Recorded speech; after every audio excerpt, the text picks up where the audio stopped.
two, one. Greetings. I am Nicole Everett, the host of Conversations with Nicole, a talk show based here in Tallahassee, Florida, focused on connecting the community through conversations. And I am moderating Let's Talk Voting, which Let's Talk is a series that was created by Talithia Edwards and Marcus Nicholas. So they've asked me to so graciously be the host of this very important talk. We have a great panel of voting experts with us. Up first is our supervisor of elections for Leon County, Mr. Mark Earley. Hello, Nicole. Thanks. Glad to be here. My pleasure. Glad to have you. Then we have Mr. Pastor Gregory James, a criminal justice reform advocate and just a community leader. Welcome, Pastor James. Hey, thank you so much, Nicole. So delighted to be here with you, Sally, Mark, and Talithia. Thank you. Yes. And then last but not least is Ms. Sally Butzin with the League of Women Voters. So welcome, Sally. Thank you. Happy to be here. So we are diving into mail-in ballots, organizing, and Amendment 4. But we're going to get started with mail-in ballots. We got COVID going on. We got elections coming up. So, Mark, help us navigate through mail-in ballots in 2020 in this era of COVID. Well, thanks, Nicole. Yes, certainly. And there's a lot to talk about. If I may, first, I'd like to just take a moment to speak directly to our Black voters in our community of Leon County. I want everyone to know that I stand with you and I echo all your very important concerns and message. You're communicating, I think, very strongly to your elected officials and your fellow members of your community that Black Lives Matter, and now more than ever, your voices matter. And I think that's why voting is so important. Because at the end of the day, the way you really make an impact on your government is to have your voice heard through your ballot. And as many people that are watching now know, at the Leon County elections, and I think across the state, all the supervisors of elections are really pushing the message that given the situation with the pandemic and COVID, and from what we've seen all across the nation, Georgia, Wisconsin, Pennsylvania, but all over, there have been I was about to say unpredictable situations arise that impact voting. But frankly, at this point, I can't say it's unpredictable. I think it's very predictable that there could be difficulties voting in person. So in Florida, we have three ways to vote. There's vote by mail, there's early voting, which started in Leon County and we promote very heavily. And then, of course, there's election day. I'm a big fan of voting in person, but frankly, given the pandemic, those certain way to get your vote counted is voting by mail. I'm trying to encourage everyone the first step is you have to request a vote by mail ballot from your local supervisor's elections office. And that's my office. The best way to do that is to go to leonvotes.org. It's our website, leonvotes.org. And you can't miss it. We've redesigned our whole website. So very prominently featured is a request a vote by mail link. So the first step is making the request. Once we get our ballot artwork finalized and it's in the process, we've been proofing all weekend actually, and we will send our first batch of vote by mail ballots out in around July 9th. And so a few days later, that's when it should be hitting your mailbox if you've made a request. You don't have to vote by mail even if you've made a request. That's the important thing I think everyone needs to know. It doesn't lock you into voting by mail, but it gives you an insurance policy. It's like a safety net. If you get near the election or you see that the news is evolving such that you are concerned about going to vote in person, fill out your vote by mail ballot. You can either mail it back to us in the mail. If you do that, send it at least 5 days before the election, which is August 18th, so August 13th or sooner. Or you can even drop it off at one of our vote by mail drop boxes we'll have at all of our early voting sites or at my office over at the corner of Appalachian Parkway and Capitol Circle. So that's the basics of vote by mail. It's very safe. I've been voting by mail since 1992, every single election except for one when my son turned 18. I went to vote with him in person. But I highly encourage to at least request the vote by mail. I know people are unfamiliar with it, but it's very secure. Our governor votes by mail. Our president is voted by mail. A lot of local officials vote by mail. And frankly, across the state, it's used a lot more heavily than it is in Leon County. And it's been with us for many, for well over 100 years. It's tried, true, trusted. So just please request your vote by mail ballot, and that way you have at least one certain way you can vote. So I'm glad that you mentioned that it's a safety net of sorts. People are not required to vote by mail, but they have the option if they like. One of the concerns that I have heard is that people being kind of leery of voting by mail because they think that their vote is not going to be counted. So is there some? Yes, I hear that all the time. Are there any safeguards or any way to verify or validate that for the voters? Is there something that any of the supervisors of elections across the state are doing or nationally to ensure that? Well, certainly in Florida, we have some automated or ways to look up and make sure that we've received your ballot and then that we've counted it. So here's kind of how that works. Once you request a vote by mail, we put it in our system and it flags your voting record that you've got one in that you've made the request. Like I say, they'll be mailed out around July 9th. You can go online, and on our webpage, there is a button called your voter information or your voter info. If you click on that, you put in your name and your street address, and you can check the status of your ballot. Make sure that we've received your request. And then, within a week of July 9th, you should receive your ballot. If you haven't, give our office a call. And you can also request a ballot online. By calling our office at 850-606-8683 or 606-VOTE. Very easy. Anyone you speak to can help you out, either to request a vote by mail or check the status. Again, online, it's very simple to use the online process. But once you mail your ballot back to us, or even if you drop it off at a drop box, you can go and check that your voter info status, and it will tell you whether A, we've received it, and B, whether we've gone ahead then and checked your signature and validated your signature and actually put it through our voting machines and counted the ballots. And vote by mail is generally the very first ballots we ever count, even. So they're always counted. Okay. Do you still have me? Yeah, I don't know if I locked up. For a minute, but we good. So we talked about vote by mail, but also, I know, again, since we're in the pandemic, the precincts will be open. Will there be some new protocols as it relates to, going to vote in person? Yes, there will. And let me say one other.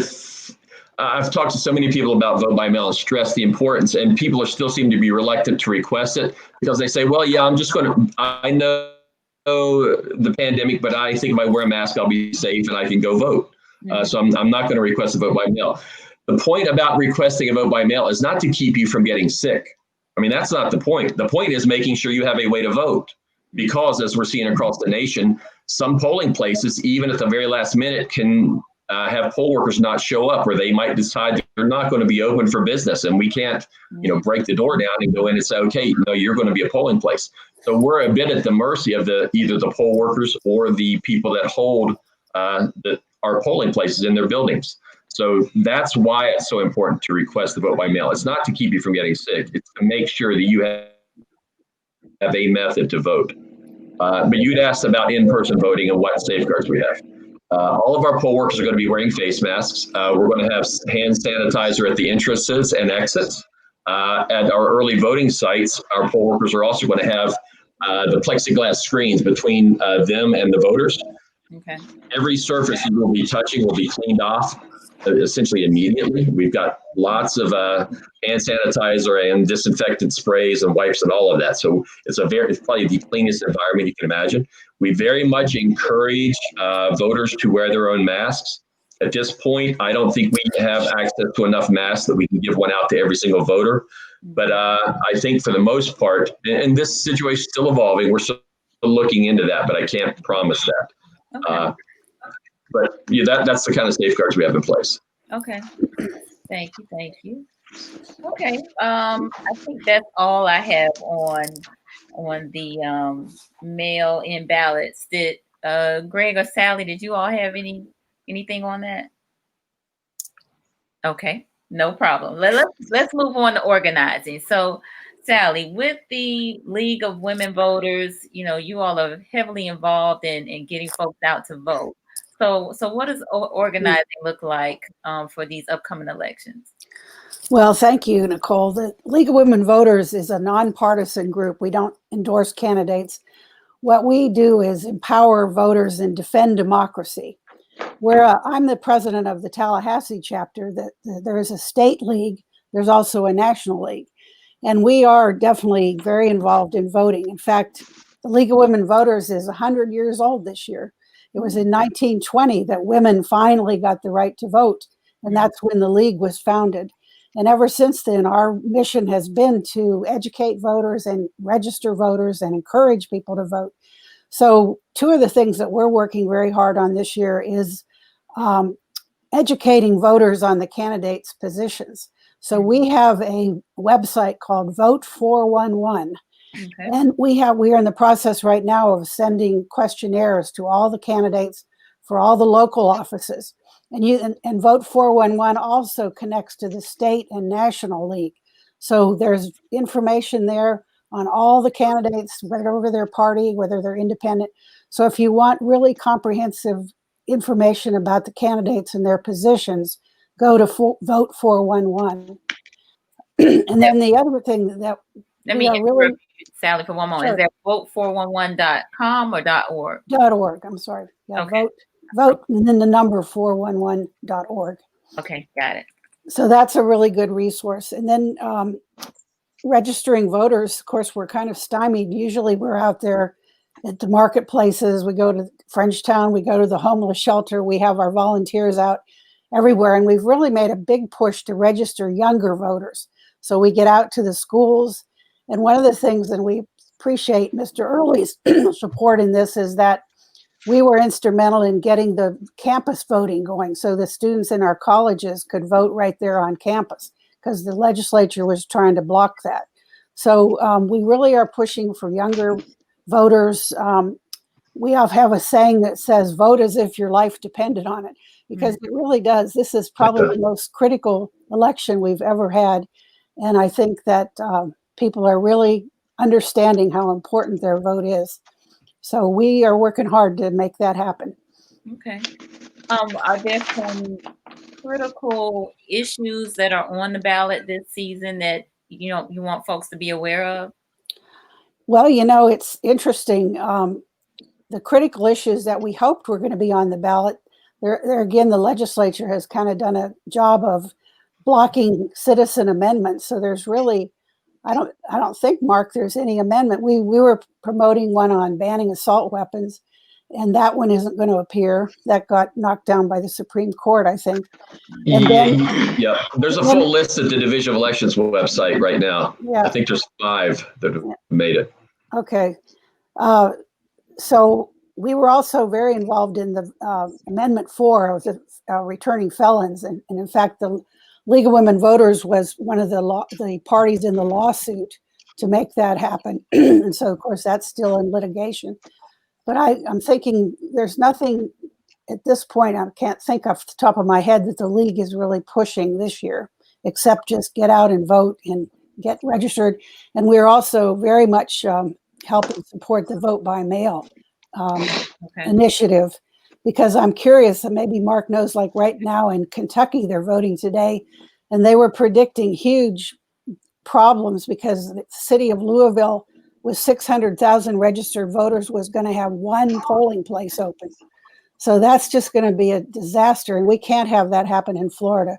So we're really pushing our governor and our legislature to get the funding that's tied up. The federal government provided funding to help local communities have effective vote by mail elections, and that's being blocked. So we're also pushing hard to free up that money. Okay. Sally, I have heard, maybe we can break some news, but I think that we've been told we will be receiving, the state supervisor of elections will be receiving the CARES Act funds within the next week or 2. Great. I think it's July 1st, but I'm not 100% certain. But I think it's earmarked to be coming out. So that's Better great. late than never. That will certainly help. Yes, yes. Okay.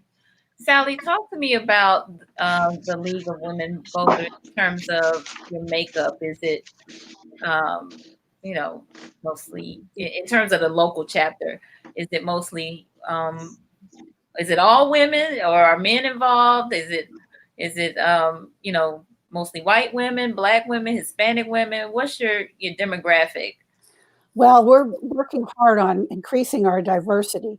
Right now, we have 460 local members of the Whoa. league, and I would say a majority are older people, but we do have men in our organization. We have, maybe some of you knew Barry Monroe, he's on our board. We have Felicia Steele is our vice president, and Donna Austin is another one of our African American board members. So we're really working hard, and we would welcome more African American and younger members, especially. We have a student chapter at FSU now that we're helping build them up. And we have actually now, if you're a student, you can have a free membership in the League of Women Voters. And our website is lwvtallahassee.org. And you can go in there and find out about membership. But we are pushing hard in the national organization also to get more diversity and get younger members, and not just all of us old ladies. Okay. So I understand that there were some COVID election funds to ensure safe and accessible elections. Are you aware of those? Well, I think that's what Mark was just saying are being released. He can Okay. The CARE The funds. CARES Act funds, yes, yes. I And think, Leanne, go ahead. What are you going to pay for? Any expenses related to voting that have arisen because of the pandemic, essentially.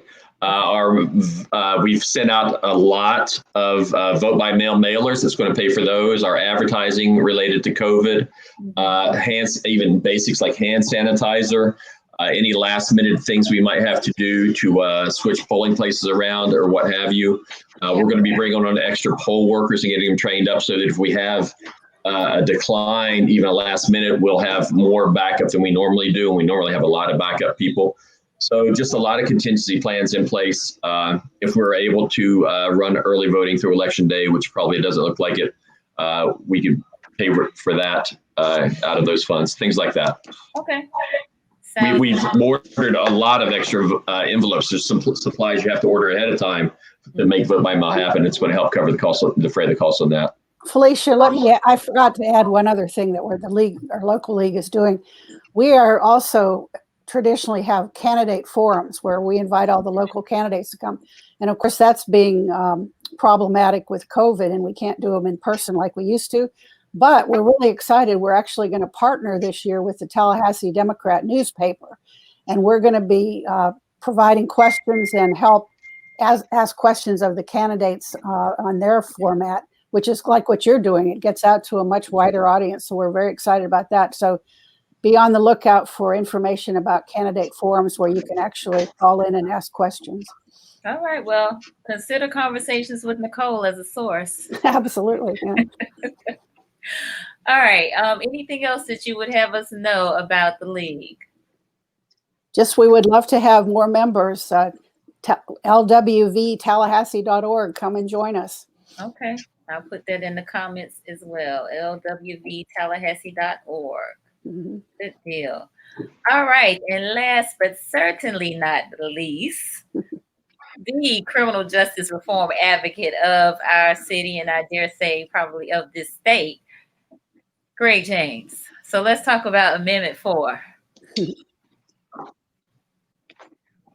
Well, I mean, first of all, let me say that certainly our supervisor of election has been one that has been adamantly standing with us throughout this whole journey and has been very strong in his stance, even when he probably stood against some of his colleagues. So I really want all of our listeners to know that we are grateful for someone who believes in what they believe in. So kudos to you, Mark, for all of your support as we come to this place of the journey. And as you know, Nicole, certainly. Thank you so much. And as you know, Nicole and Sally, this has been something that everyone has been buzzing about, and everyone feels that after a person has, served their time, then that right to vote should be granted. Just this morning, I ran into a white gentleman who said to me, "Hey, I saw you and I voted for Amendment 4 and I'm excited about it." So that was rewarding. That just happened this morning.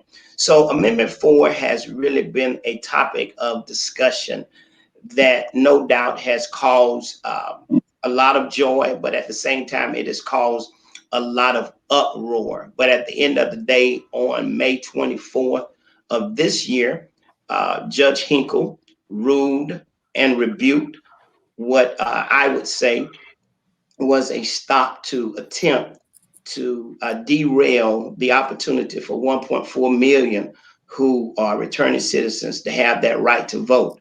So it's a exciting time for us, even though in 2020 we're in a major year. I mean, we're facing a pandemic which has the nation on their edges. But then we're also in a year of a census count, which is so important for especially African Americans to be a part of being counted so that we know where dollars are going. But we're also in a national election, which is again so important. And it's important for returning citizens because now, Mark, I know you are stressing a mail in, and I know you just talked about how important it is, how secure it is. But because it's my first time voting, I have to walk in. I've got to walk in. I understand. And feel that experience. So, so a parade of us will be walking in for the first time. And so Nicole, and that's where we are. It's been a long, hard fight, and kudos to all of the men and women who are formerly incarcerated, who have been on the battlefield, and all of the organization, Desmond Meade and the FRP for Florida Restoration of Rights for taking the lead in this initiative. But we're excited about it. And one of the things that I want to say to those who are tuned into this segment, that if you have a family member that's out of prison, out of jail, if you have that person, if you know someone, which every household knows somebody, please, let's get them registered. We're in a 100 campaign for men to declare I am changed. And our goal between now and July 20th, which is a major day for the supervisory election, but it's a major day for Nicole because it's her birthday. So on her birthday will be the last day to register voters. So our goal is to register as many ex-felons as possible. And the thing that we're grateful for, your fees and your costs, it won't hinder you.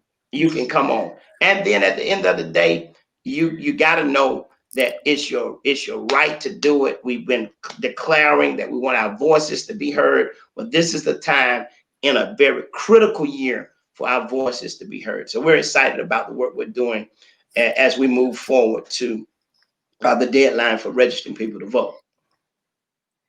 So I just like either Mark or Greg to chime in and talk about what Amendment 4 does for folks that have a felony conviction and who is eligible, because there are some felony convictions that are not eligible, correct? Yes. Yes. Greg, you want to take it, or you want me to jump on top of it, or how do you want to handle that? Yeah, go ahead. I mean, yeah. Okay. All right. So what Amendment 4 does essentially is one basic thing. If you've been convicted of a felony, and the exception is if you've been convicted of murder or a felony sexual offense, okay, you can get your rights are automatically restored upon completion of your sentence. Very straightforward. The question came about, what does completion of your sentence mean? Okay. That's where Senate Bill 7066 came in. I don't want to get too deep in the weeds because it's easy to get into the weeds. But essentially, once you've served your time, finished any probation or parole, and according to Judge Hinkle's ruling, which is still the law of the land in Florida, if you had any legal financial obligations, LFOs, you may not have to pay those back. That was what all of the controversy has been about, whether you had to pay those back. Judge Hinkle said that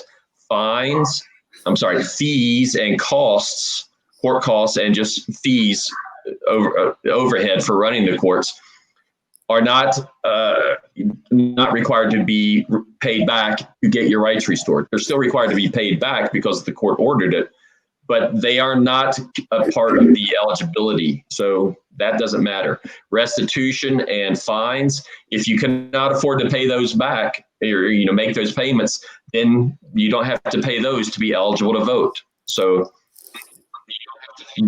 for most people that have been convicted of a felony, have done their time, if they're unable to pay any of the obligations, the financial obligations, they are currently eligible to get registered to vote. You still have to get registered, as Greg said, before the July 20th deadline for the August primary. But there's not any harm that can come. There's no penalties that can come back and haunt you. Okay. So you're eligible. Yes. The key is, you're eligible. So do either of you, Mark or Greg, know the implications of this in terms of how many potential eligible voters there might be in the state of Florida or even within Leon County? Greg? Well, based on our research, Mark, we know that it's 1.4 million. So we're looking at about 80,000 of them that possibly could be eligible to vote throughout the state of Florida. Our numbers in Leon are really increasing as we look at our enrollment. I remember in January, we must have reached out of the whole state. I know we were somewhere in the top 10 as far as those ex-felons who came out to register. So I'm looking at our area at least anywhere from 3,000 to 4,000 formerly incarcerated men who may be eligible to vote. We just got to go out there and get them. And that's our goal, to get 100 people that's a part of our I Am Change movement. And our goal is to have 100 formerly ex-felons find 10. So our goal within the next 30 days is to make sure that we can find 1,000 new voters, because each one of us who are formerly incarcerated, we got a small circle that we live in. We don't get a chance to hang out with Mark. We don't get a chance to hang out with Nicole or Sally, but we get a chance to hang out with each. Now, are you registered to vote? Who you know that's like us, that's a part of our fraternity that needs to register. So that's our goal. And that's why I have on my shirt, I Am Change, because we started it on Sunday. And we are looking for 100 men to join us that's formerly incarcerated to help us register 10 more men or women, so that we can reach some of our goals. Awesome. So how can folks connect with the I Am Change? Well, they can connect with our movement by visiting us at gregjamesministries.us, and once they get there, they're going to see a number that they can contact us at, or they can inbox me through our Facebook page, and we're looking for them to share with us. If you got a family member or a friend, or even if you want to be a part of the movement to help us do what we're doing, then just inbox me and let's make it happen, because we have a short time to do it, but our goal is to make it happen. Okay. Are you putting forth any major drives, I guess, to mobilize or get folks to the supervisor's office, or what are some ways that folks can help? I can speak to some of that as far as getting registered. Greg, I know you've got a lot of drives, and your outreach has been big and is ongoing. Another great way to get registered in the time of pandemic is to go to my website, and we've got online voter registration. So that's a great way to just do it right then and there. You have to it helps if you have a Florida driver's license or a Florida ID. You need that. And also, Greg, if I might suggest, if you have been convicted of a felony and you're still concerned about getting registered, there is a form on our website that you can print out, or we can get other people to help you. We've got those forms available in my office, and our office is open for business. come by and we'll give you the form, and you send that or to the Division of Elections, and they have 21 days to respond and say, Great. That's yes. things that Wait, Breaking up a little, Greg. I think Gray's got a little delay. Go ahead. yeah, Mark.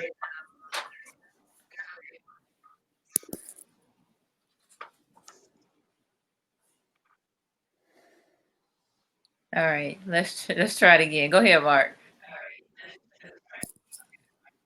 So, okay, so yes, on our website, we have a form, the form that's been promulgated by Judge Hinkle. And I almost think of it as, I mean, I hate to say it, it's kind of like a get out of jail free card.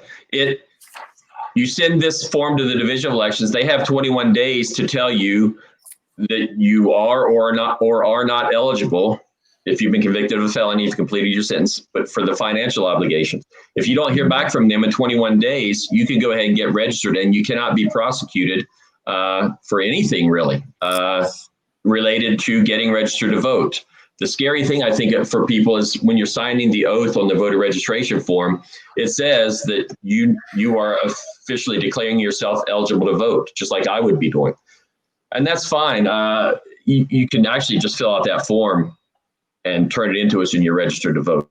And the judge has said as much. If you want to make doubly sure, send the advisory opinion. Again, that's right there on the very front page of our website.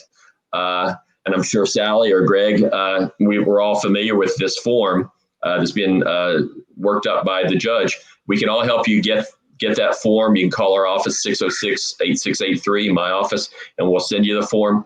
And then you can just, if you don't hear back, just get registered, or just get registered if you don't have a way to repay your fines. Just do it before July 20th, and you're registered to vote for August 18th. All right. Good. And you know, Mark, I'm glad you stated that so that we can make it clear that it's a myth that you will not face any charges, even though you see the statement on the form. It would not incriminate you by no means. So please, let's get that out there. Let's bind that fear that even though they said I can register, but I read down here where it says what it says, and it's possibly saying if I sign, then I'm incriminating myself. That is not the case. The judge ruling has given you that right to register. Mm-hmm. Yes, Greg, you're correct.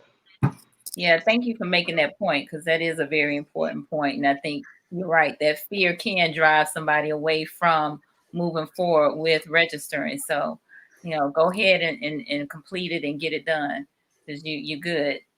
The worst that can happen is we will take you back off the rolls. If we hear from the division that no, you were not eligible, the worst that can happen is we'll take you back off the rolls. Okay. Mm-hmm. But that's no different than where you're starting out from anyway. Go ahead. Yeah, get registered. Don't be afraid to get registered. Yeah. So, Greg, I know that Mark mentioned that the folks that want to register with the felony record have to have a driver's license or a state of Florida ID. Is that becoming a barrier for them, that want to register? How much of a barrier is that for some of the formerly incarcerated? And Nicole, there are many guys who are having problems, one, getting an ID. And because they have been incarcerated for a while, that's one of the things that they're faced with. Secondly, getting driving license is another thing, because while incarcerated, they had fines, they had child support. So these are things that we're working through. And somehow, some way, just amazingly, we were in conversation last evening with a couple of young men about how can we ensure that people get the proper ID that is needed, because they don't have anything to verify who they are. Believe it or not, men and women who are coming out of prison with no information are really in a homeless situation. That's how they are viewed. So it's a real barrier. And we have been greatly appreciative for Gwen Marshall, who's our clerk of court, who's been working so hard to help, along with our supervisor and some of our judges who've been working so hard to help us to ensure that they get the proper things they need for just having identification. I mean, that is something that's so vital. Can't even get a job application, but no identification. So it's a barrier. Great question, but we're fighting through it, and hopefully we'll find some solutions that will be able to aid many of our men and women that are trying to register and find themselves stable again for their reentry. Okay. Thank you for sharing that. So I know you're going to have to leave us a little early, but before you do, I want you to talk a little bit. I saw recently on the news about the Joseph Project. So can you talk a little bit about the Joseph Project that you have spearheaded and have Wow. kept? Yes. Thank you so much again. Our Joseph Project is a project that we started about 7 years ago, and it's geared towards men who've served time and are now back in our community. This was our 7th year, and we have honored well over 100 men who are back in the community, and they're doing positive work. And many of these men, would you believe it? Many of these men are just now being able to register to vote, but they're entrepreneurs, they employ people. Many of them hold very distinguished positions in the workplace. But to this year, they just been able to register. So we're excited about that. I felt like creating an opportunity to honor those men for the work that they have been doing in our community was the right thing to do. Was really a sense of giving them a sense of self-worth. Even if no one else pats them on the back, they pat themselves because of what they're doing, because of the commitment that they made behind those walls, behind those cell blocks.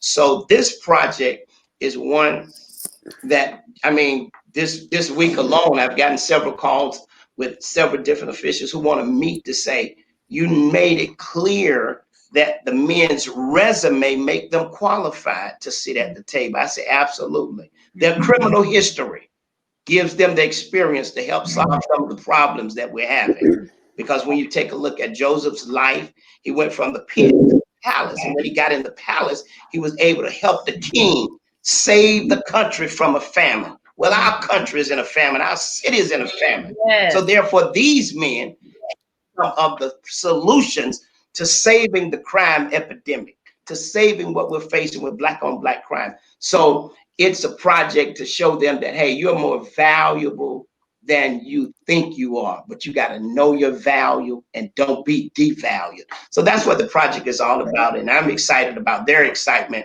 about really launching forward with registering people and feeling a part of what we do in everyday society. Awesome. So thank you.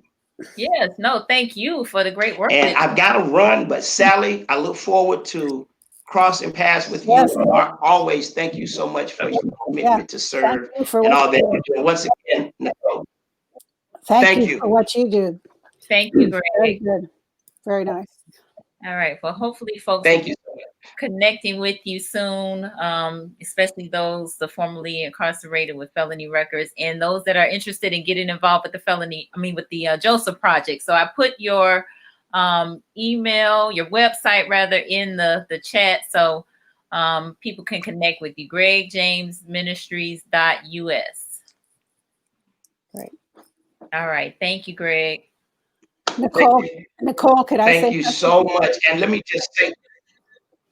just say this, that in the month of July, we on our Wednesday talk show, Wake Up Wednesday, our whole month is going to be dedicated to election reviews, just like Sally talked about, the candidates, their views, their voices, their points. We're going to spend our whole month, me along with my co-host, Mataki Akbar. That's every Wednesday from 2 to 3 on 95.3. And we're going to make sure that we do a thorough, I don't want to say interrogation, but we're going to make sure that candidates, live by what they said they should do. So, Mark, God bless you. You ran unopposed, so congratulations. Thank you very much. You're doing great work. I've been on the show with you and Mataki. Great show, great forums. Very, very valuable for the community. And thanks, Greg. Yeah. Appreciate it. Thank you, Greg. All right. So Greg. All right. Bless you all. All right. So Greg is leaving us, but we are still on here. There are several folks that have questions, but Sally, was there something you wanted to say? Well, I noticed a question about whether the league was going to have any voter registration drives this year. And unfortunately, due to the COVID restrictions and social distancing, we are trying to abide by the science and not get into crowds. In fact, a lot of us were frustrated because we wanted to be in some of those demonstrations, getting people registered to vote during the Black Lives Matter marches and whatnot. But so unfortunately, we're pretty hamstrung. So it has to be done online and through the supervisor's website and through our website. There's pretty good links on how to get registered, and it's very easy to do. But I wanted to mention something else that's kind of very unknown in Tallahassee about elections. And one of the things the League of Women Voters has been involved with is a coalition to bring ethics to our local government. And we have an ethics coalition or an ethics ordinance that was passed by over 60% of the voters a few years ago.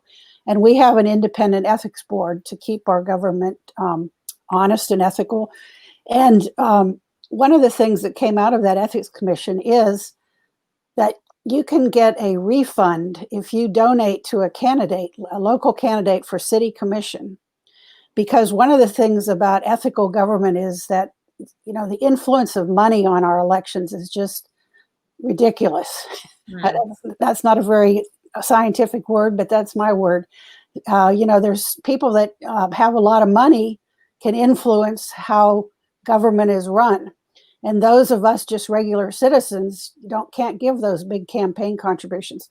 So the city now has a policy that you can get up to $25 refund by donating to a candidate. So you go to the city commission website and there's a form there and your candidate can fill it out. So I really encourage people to look into that because we all want to be involved in our government, just not the people with all the money.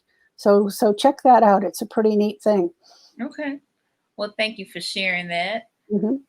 All right. So Dr. Asha welcome to Lethea. We got to Lethea on the live. So Dr. Asha had several questions, and she asked, why are polling locations able to close with limited to no notice? What are the reasons for the closures? And how are alternative polling locations activated and communicated to voters? Okay, that sounds like a good question for me. So in general, in normal situations, polling places are not allowed to be closed with little or no notice. I mean, that's essentially illegal. We are not allowed to change them. We have to publicize them, I think, 30 days out. But sometime, a building can burn down. A polling place that is agreed to be a facility that's agreed to be a polling place, if they lock the doors and tell us, no, I'm sorry, we're afraid of COVID or what have you, then we can't open it. We can't break the doors down and open it up. So we make our plans and we have backup plans. Another reason sometimes polling places, you've seen it around the country and some in Florida during our March election, is that poll workers are just become afraid to work at the polls because of the pandemic. They're afraid they might get affected or infected. Our poll workers are some of the most at-risk folks. Our senior citizens make up a large portion, 60% of our poll workers. Right. We're trying to make a broader, more diverse group about that, but they have the time and they're great patriots and great partners with our office. So we really rely on them, but it's very understandable the fear that's out there because of the pandemic. So things beyond our control can cause that to happen. Like someone mentioned, I think Louisville with one polling place today. Normally, I'm sure they have probably close to hundreds, if not 1,000. Leon County typically has 88. We're relatively small with 10 early voting sites. So we do have backup plans. If we have a polling place or certainly multiple polling places at the last minute, like election morning, tell us they aren't going to be able to be open, we have some fallback positions. We keep our early voting sites stocked with equipment and the networking and all that to ramp them up very, very quickly if we need an emergency polling place to be open. And so we have some flexibility, but I can't just snap my fingers and make a polling place be open if it's not going to happen. So it's just all about contingency plans and having flexibility. Okay. Thank you. All right, Asha, another question. She wants to know, are organizations who serve similar communities, like formerly incarcerated, working together to collectively address and provide resources for obtaining Florida IDs, voter education, voter literacy, voter registration, etc.? So, well, the League, of course, is very involved with voter registration, and as far as literacy, that's a little bit out of our bailiwick, but we do like to partner with similar organizations that when we have similar issues that we're working on, we love having coalitions and partners. And as I said, the League was in coalition with the ACLU and some other organizations on the Amendment 4. In fact, we put a lot of money into a lawsuit to make that happen. So we're always looking for partners and coalitions where we can be compatible. okay. So I had a question myself. Where would a voter that feels like they have been disenfranchised in the process, who would they report to? If for some reason you feel like your ability to vote is being disenfranchised or being impinged, call my office, certainly. And don't wait until election day to do it. That's why we've always pushed early voting and certainly now vote by mail, because you want to give yourself time. Once election day is done, there's no chance to vote again for that election. So if you're feeling there's some kind of a problem, contact my office, and we'll work with you very, assiduously to try and make sure that your right to vote is kept secure and intact, and that you get your opportunity to vote. So what I hate the most is the day after the election, somebody comes up and says, well, I couldn't find my polling place or what have you. We try and do a lot of voter education in conjunction with the League of Women Voters and partnerships with such as Greg with his organizations to make sure that people have resources in hand. That's why we've done 113,000 mailings to every single household in Leon County. Got a mailing back in April suggesting ways and really pushing people to try and register or request a vote by mail ballot. We did another mailing. We just completed it the 18th of this month, over 150,000 pieces of mail out to people that had not yet registered or requested a vote by mail ballot, suggesting again, and I've been on the air and all kinds of programs pushing that.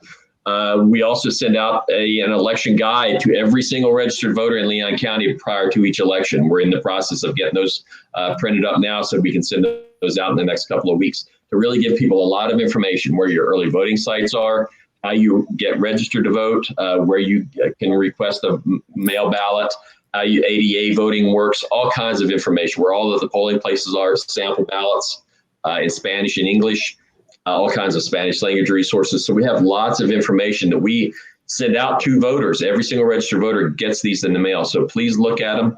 And there's a lot that you can really get and learn about to that point of voter education. And our website has vast resources. Everything I just described is also on our website. Hey, Mark, maybe I'll mark this question, but the other thing that the League has been working on is the primary. Florida does not have open primaries. And so if you want to vote in the primary, you have to be registered as either a Democrat or a Republican, because if you're registered as a no party affiliation or if you're an independent voter, you cannot vote in the primary in Florida. And has the deadline for that I've come out yet? Is it still okay? Can you still register? Sure. Let me speak to that. Yeah. A couple things. First of all, the deadline for party changes is Nicole's birthday. It's July 20th, the same deadline to get registered. But one thing you said, Sally, it's confusing to people. It's a primary and a partisan primary. However, there are a lot of nonpartisan offices in Leon County. There will be county commission races on the ballot in the primary, and those are nonpartisan. So every voter in Leon County, every registered voter will have a ballot to vote on. It may just be nonpartisan offices like school board, county commission, property appraiser, city commission. And our sheriff's race is a what's called a universal primary, because only 2 Democrats qualified to run for sheriff. So even though they're both Democrats, that race will be decided in the primary. So every registered voter in Leon County will have a ballot that shows the sheriff's race. So there are some very, very important races and contests that will be decided in the primary, and all registered voters get the opportunity to vote on those, whether you're partisan or not, whether you have a party affiliation. So it's very confusing, this concept of the partisan primaries. But a lot of the local races are nonpartisan, and many times they are decided in the primary election. So please get out and vote in the August election too. So that's interesting. I learned something, Mark. So you're saying that if it's like the sheriff's 2 Democrats, if you're a Republican, you can vote in that primary race? Absolutely. And nonpartisan folks can vote. Yes, it will be on every single ballot. There's only 2 candidates. That law's been in effect for quite a while, so that if only candidates from one party have qualified for an office, then it could be decided in the primary. So everybody gets an opportunity to vote on that. Well, are there any races where you could not vote if you weren't a registered Democrat or Republican? Yes, there are. Absolutely. And I think we just posted all of our sample ballots on our website today. If we didn't post them, I know that they're about to be posted because I've been helping proof those all weekend. It's been a long weekend. Let me see. It's a general question, but yes, there definitely are. Because we have been informed, that again, that it's if you're an independent, you can't vote in the primary, but you've just corrected that. Thank you. Yeah, that's it's true in some ways, and sometimes there are no nonpartisan races. It's only partisan, but usually in most counties in Florida, almost always there are nonpartisan ballots in the primary. It's not usually as broad spectrum, but they're there. Good to know. Okay. So now we're going to hear from Talithia. Hello, thank you all for coming and joining us. We've done a little switch up this time, Marcus and I, with the Let's Talk series, which let me give a little background about Let's Talk. This is actually our 3rd Let's Talk series, and the way we came up with this is we were talking and we realized that we had a lot of questions about what was going on with different topics, our local conditions, as it pertains to all the protests that were happening, Black Lives Matter, just a whole lot of questions. And if we had those questions, others had those questions. And we did Zoom the last 2 talk series that we had. And so our great friend, Nicole Everett, is so gracious to host us on the Conversations with Nicole platform, which I love. I think that this is kind of how we're going to stay here. And so I thank you all for joining us. I didn't get to tell Pastor James, thank you for being here with us tonight to Let's Talk Voting. And for some, this may be real boring and mundane, but it's definitely a conversation that we need to have. And it kind of sparked, I was talking with Mr. Earley. My first election was the Al Gore, George Bush election in Florida. I was 18 years old, literally voted on my 18th birthday. And I was so excited and woke up to like the hanging Chad mess. And so since I've been eligible to vote, I've never missed an election, never missed a primary, but I've also never voted early, and I've never did a mail-in ballot, right? And this is the truth about my own voting experience. And that is based on, the premise that the hanging Chad was a nightmare. And we lived in Florida. We knew voter suppression was happening even at that time. And so being an African-American, and I said, listen, I'm going to make sure that I'm going to vote on that day, and it slides in, and they got it. Yeah. And so now that we're in a pandemic and we want everybody to use their voice, I know if I'm feeling like that, I'm not the only person. And so it was really good to have a conversation with our supervisor of elections, who was very open, acknowledged my fears, number one. Sure. Number two, talked about his own experience of working during that time. And he's been in elections, 15 years, you told me, or 24 years? 34. 34 86. Yes. Oh, yeah. Listen, like my lifetime. But he's been doing this forever. And so he understands the fears behind voting and the history behind voting, specifically in African-American communities. And we wanted this platform to be a bipartisan platform. We wanted us to talk about just voting generally, but we know you can't talk about anything generally these days without boiling things down to specifics and how it affects different communities. And so this has been a great conversation to have.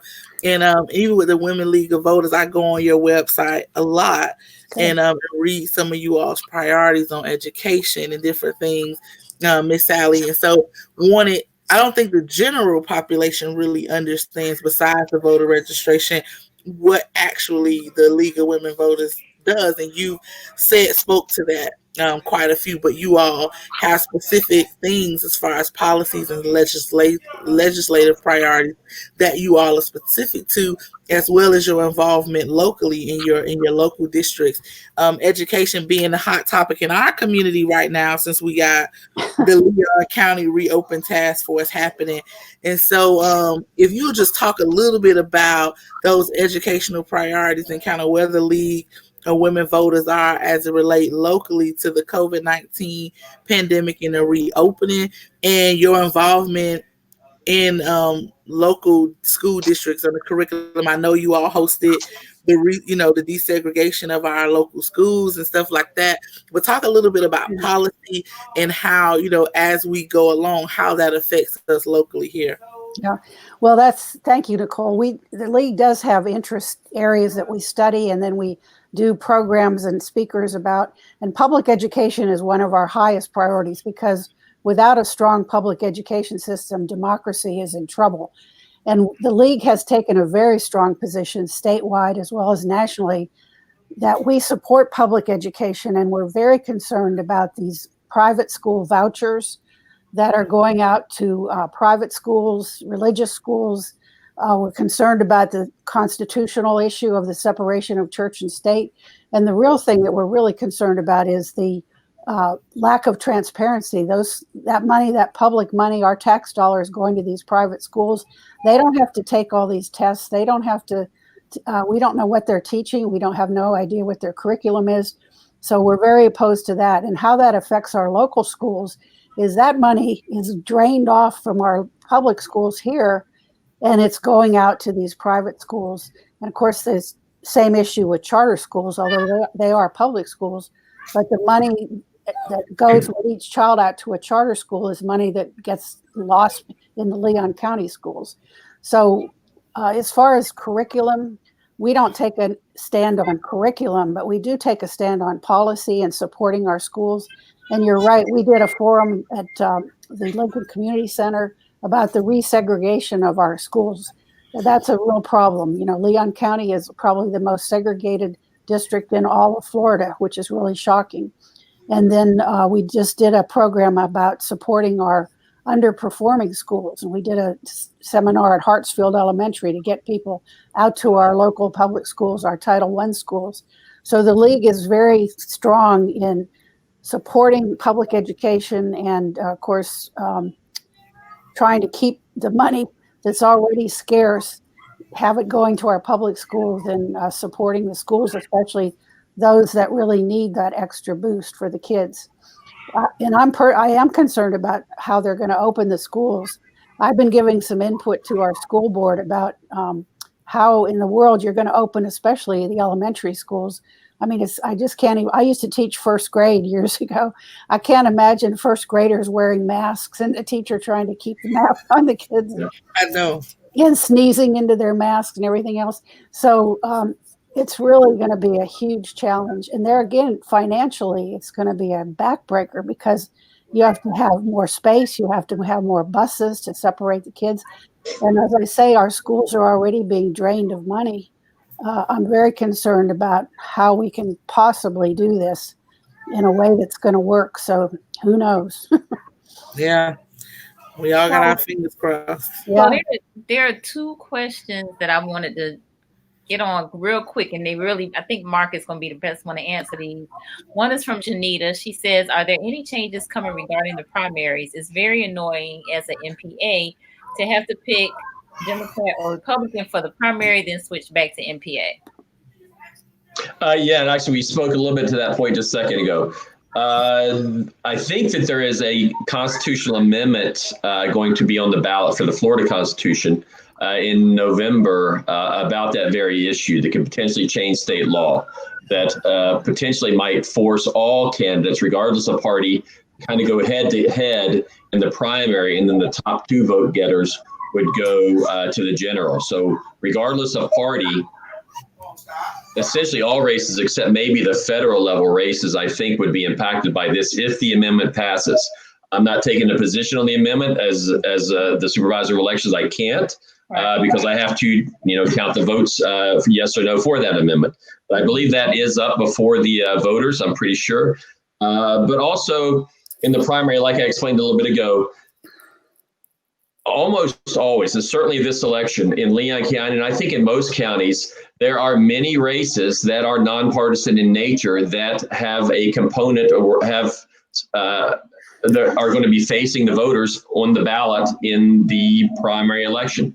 Like I mentioned, all voters, Democrats, Republicans, and nonpartisan in Leon County will get to choose in the primary who's going to be our next sheriff.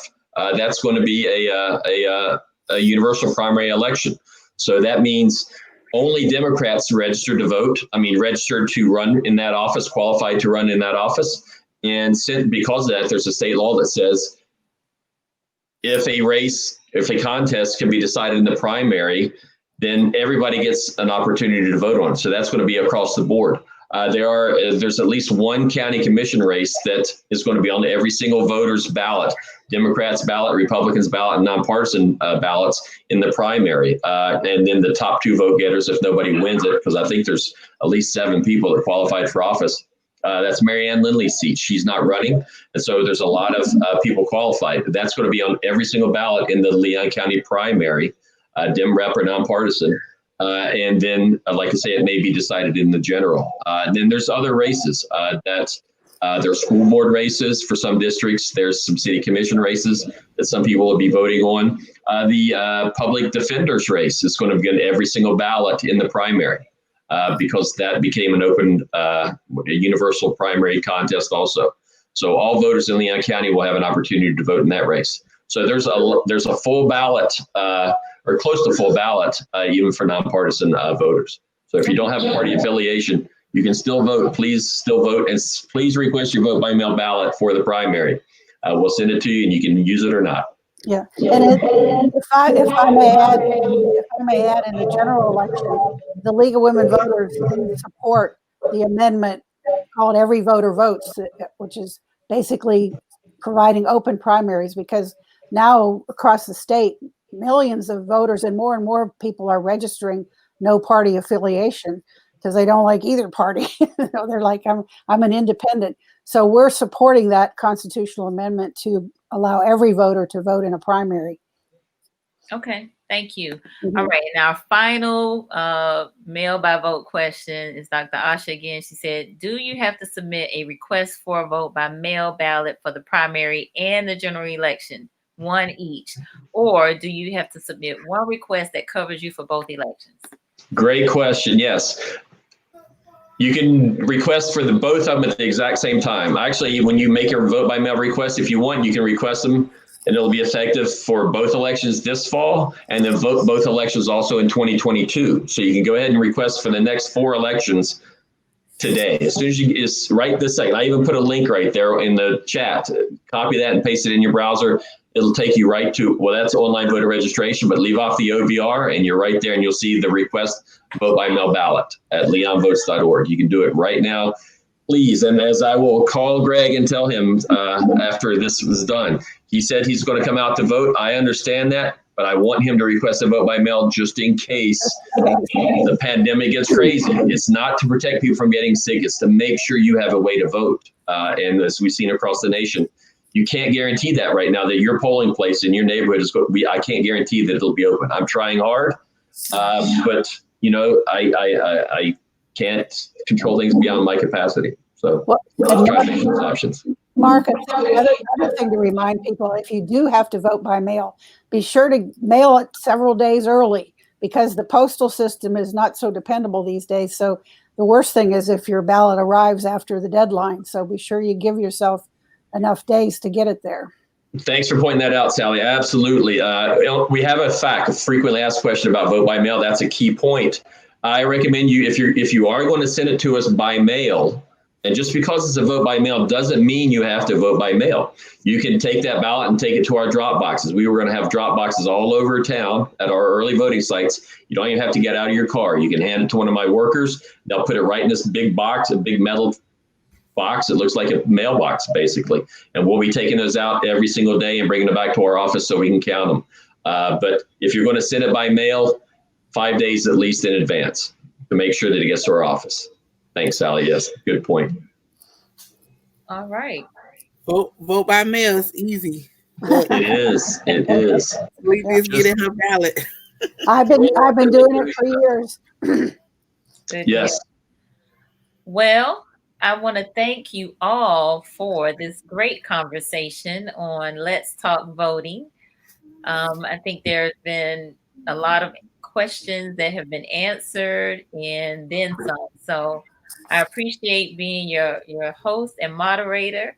Talithia, I'm going to turn it over for you for any final remarks.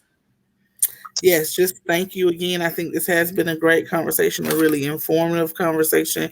And I look forward to working with each of you in the coming future. Us community leaders are still out. So, I mean, I'm thinking about going door to door and asking my neighbors, are they registered? Just because I know how important it is to really let them know if they are registered and planning to go to the polls to request that, that vote by mail ballot so that we can have it, and to make sure that we're not having that day after the election people say, I didn't know. And, Right. we have just that big uproar. So we're in a good time. The last day to register to vote, like we said, is Nicole's birthday on July 20th. So just to reiterate that, if individuals are not registered or they need to update things for their registration, let's remember to get that done by July 20th. August is our primaries and November is our general. So I'm excited. I always get excited during election season, regardless of the whole time. It is a privilege as a woman and as a Black woman to be able to vote. And so I get really, really pumped about being able to stick that ballot in and get a sticker, right? So again, just thank you so much for being on this call. Sally, gonna be calling you all. I heard you say want to get some diversity over there in the League of Women Voters. So let's work on that. Absolutely. And again, thank you, Nicole, for hosting us. StreamYard is cool. I like it. Yeah. And talk to you all soon. Okay, thank you. It's been Thanks, Talithia, for putting this together. Nicole, it's been great. Good seeing you, Sally. You too. Good night.